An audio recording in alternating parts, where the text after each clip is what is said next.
everybody! So today we're continuing with my music series, and the artist is actually somebody who I don't really listen to all that much. It's actually a request from Sam Allen, and he's really sweet, so I'm going to link him in the down bar. Today, in prep for this, I've been listening to her, and I gotta say, I like her music a lot more than I thought I would, so you never know. I tried to do a little bit of this to make me look a little bit like her. I know I'm no replica by any means or any forms, but that's alright. And yeah, I think I actually came up with something I really like. It's a hell of a cocktail. Whether or not you like Lana, it doesn't really matter. And I hope you enjoy it as much as I do. So let's bang into the ingredients. First off, you're just gonna need some kind of gin. I'm using New Amsterdam here, which is kind of fitting because Lana's from New York. But also I think out of kind of mid-range gin, it's one of the nicer ones. It's really soft on the palate, and I think that's kind of the key here. Use something that's a bit softer than a really dry gin. So yeah, this is what I'm using today.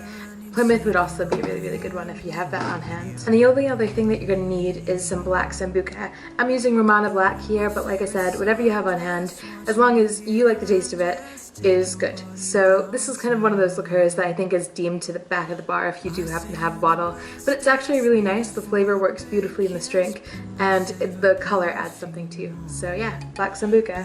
Also, you're gonna need a lemon for some fresh lemon juice. I cannot stress how important it is to use fresh citrus juice and nothing out of a bottle or like a squeeze bottle or anything like that. It makes the world of a difference. And finally, you're gonna need some rose petals. This is for the garnish. I actually picked these from my garden. Be careful as to what kind of rose you're using because only some types of rose are edible, I believe.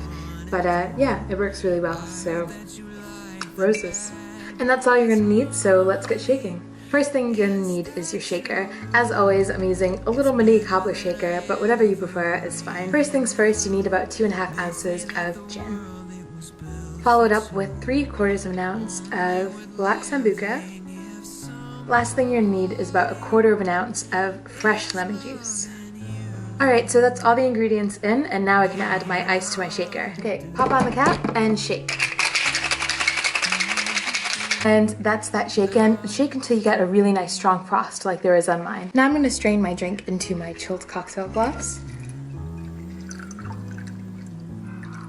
Alright, so there it is in all of its stormy glory. And just to finish it off, I'm going to get the perfect rose petal and simply float it right at top.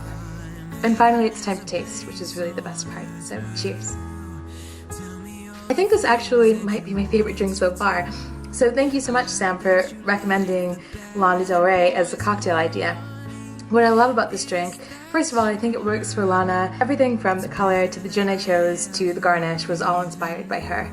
And I think the color works really well. The reason why it's a black drink is I was watching the video and I thought it was so stunning and so beautiful. Obviously Lana loves the flower crowns, so the rose garnish works really well, and it also makes it a bit more soft and feminine for the eye than just having a black drink.